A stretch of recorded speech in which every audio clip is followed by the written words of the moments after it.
विशाखापत्तनम में गूगल से 6 अरब dollar. Chat GPT के पीछे की कंपनी ओपनएआई गुजरात में दुनिया का सबसे बड़ा एआई सुपर क्लस्टर बनाने के लिए रिलायंस के साथ गुप्त बातचीत कर रही है।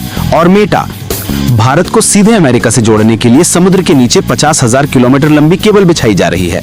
ये सिर्फ निवेश नहीं है, ये क्रांति है, एआई क्रांति, और इसके ठीक केंद्र में भारत है।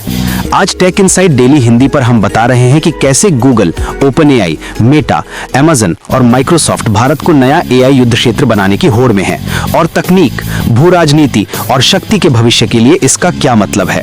दशकों से दुनिया भारत को तकनीक यानी आउटसोर्सिंग, कोडिंग और आईटी सेवाओं के बैक ऑफिस के रूप में देखती रही है, लेकिन अब स्थिति बदल रही है। आज भारत दुनिया की एआई कंप्यूटिंग शक्ति का 1% से भी कम हिस्सा रखता है, लगभग कुछ भी नहीं। लेकिन गूगल के 6 अरब डॉलर के मेगा डेटा सेंटर और रिलायंस के साथ ओपनएआई के संभावित टारगेट हब के साथ भारत दुनिया की टॉप 5 एआई महाशक्तियों में शामिल हो सकता है। ये कोई मामूली बदलाव नहीं है, ये एक क्रांतिकारी बदलाव है, सेवा प्रदाता से एआई इंफ्रास्ट्रक्चर की राजधानी तक। आइए देखते हैं कि इस युद्ध क्षेत्र में कौन कदम रख रहा है।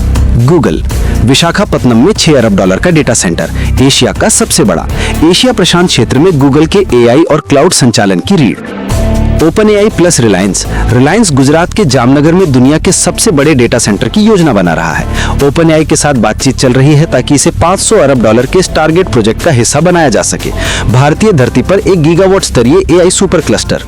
मेटा चेन्नई में अपना पहला डेटा सेंटर बना रहा है और इसके अलावा बिजली की गति से एआई डेटा फ्लो के लिए भारत को संयुक्त राज्य अमेरिका से जोड़ने के लिए 50,000 किलोमीटर लंबी सबसी केबल बिछा रहा है।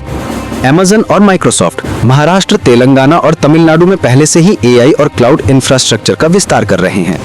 ये सब मिलकर एक बात का संकेत देते हैं, भारत एआई का नया युद्ध क्षेत्र बन गया है। तो भारत क्यों, अभी क्यों? बाजार का आकार। भारत पहले से ही अमेरिका के बाद ओपनएआई का दूसरा सबसे बड़ा उपभोक्ता आधार है। प्रतिभा पूल, दुनिया में सबसे सस्ता, सबसे बड़ा और सबसे कुशल तकनीकी कार्यबल। सरकारी प्रयास, डेटा स्थानीयकरण को बढ़ावा देने वाले सख्त नियम और एआई में अरबों डॉलर का निवेश। भूगोल, भारत हिंद प्रशांत क्षेत्र का एक आदर्श डिजिटल सेतु है जो पूर्व और पश्चिम दोनों को कवर करता है। कुल मिलाकर भारत एक प्राकृतिक एआई चुंबक बन गया है। लेकिन दोस्तों, ये सिर्फ तकनीक की कहानी नहीं है, ये भू राजनीति और शक्ति के बारे में है। कंप्यूटिंग शक्ति को जो नियंत्रित करेगा वही एआई नवाचार, डिजिटल अर्थव्यवस्था और वैश्विक प्रभाव को नियंत्रित करेगा। कंप्यूटिंग 21वीं सदी का नया तेल है। इस समय अमेरिका और चीन के बीच एक खामोश एआई शीत युद्ध चल रहा है और भारत निर्णायक युद्ध क्षेत्र के रूप में उभर रहा है। अगर गूगल, ओपनएआई, मेटा, अमेज़न और माइक्रोसॉफ्ट सभी अपना एआई भारत में स्थापित करें तो भारत सिर्फ उपभोक्ता नहीं रहेगा, भारत वैश्विक एआई भू राजनीति में एक किंग मेकर बन जाएगा। ये एक नया युग है। गूगल का 6 अरब डॉलर, ओपनएआई का स्टारगेट, मेटा के सबसी केबल, ये सभी भारत के भविष्य पर केंद्रित हैं। सवाल ये है कि क्या भारत सिर्फ इस क्रांति की मेजबानी करेगा या इस मौके का फायदा उठाकर एआई नवाचार की राजधानी बन जाएगा? क्योंकि ये सिर्फ तकनीक की बात नहीं है, ये भारत के वैश्विक महाशक्ति बनने की कोशिश की बात है। तो क्या आप एआई क्रांति के लिए तैयार हैं? दोस्तों, अगर इस वीडियो ने आपको भविष्य की एक झलक दिखाई है तो लाइक बटन दबाएं, इसे अपने नेटवर्क के साथ शेयर करें और टेक इनसाइट डेली हिंदी को सब्सक्राइब करना ना भूलें। यही आपको दुनिया के सबसे बड़ी तकनीकी क्रांतियों के पीछे की असली कहानी मिलेगी।